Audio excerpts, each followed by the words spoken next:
do you It's a think, great, Tim? it's a great verb for forged, by the way, Dan. Tim? Well, what's going through my head is the that what we're reacting to or what we're talking about is the way the question is written, which is, like you said, it's very blamey. And if that's the energy behind it, and if that's what the therapist is saying, and if that's how the addict, now, and I will also say, it may not be what the therapist is saying, it might be what the addict is hearing and holding on to, because we know that that lost in translation happens rather frequently.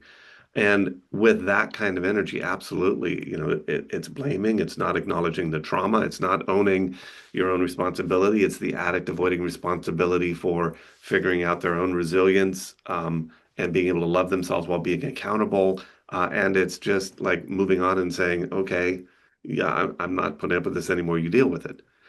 I wonder if the question was written, or if the mailbag was written differently. I wonder if we'd have a different conversation.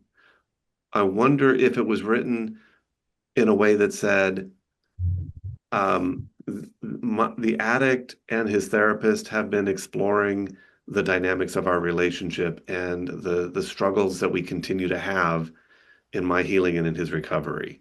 And we're 4 or 5 years in, he's working his recovery, I'm working my healing, but we both still get so triggered with each other, and we haven't been able to find a way through that. It feels like there's a lot of damage that's going on. And the possibility of, is it time for us to go our separate ways, acknowledging that too much damage has been done within the relationship? I And, think that's and very, it's a very, it's a sort of the same message, but it's got a very different energy to it. I see it as actually very different. So yes, I think if it were written that way, we would have a different discussion. Yeah. In my mind, though, the way that you recrafted it, Uh-huh. it came from the betrayed partner about the relationship. And this listener who wrote in, I see it as basically check me here. These are the messages I'm getting about what I need to do as a betrayed partner. These are the messages I'm getting about this other therapist, or I think they said therapist, and my husband or person doesn't seem remorseful. And so I hear a betrayed partner checking the reality of, I don't think this is okay. Would you guys think it's okay? That's what I hear. I hear someone checking their reality about this professional. And so with that, I'll give you my two bits.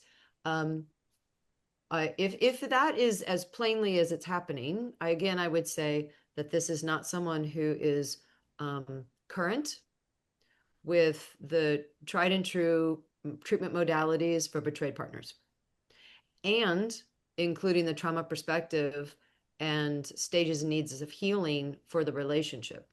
I would say that professional is a bit outdated, Yeah. like, 20 years outdated, and needs to come to current with the current research that we're seeing about betrayed and trauma.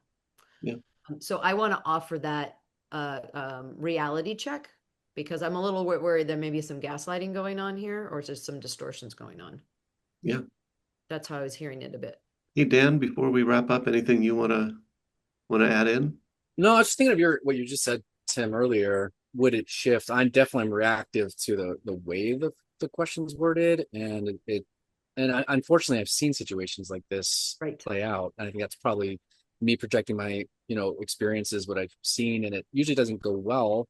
I feel protective of the betrayed partner in this situation where you know they're it's already hard enough to heal from this, but then to feel like now I have to fight, advocate for myself with my significant other who's betrayed me and with their support person. So that's how I'm reading it.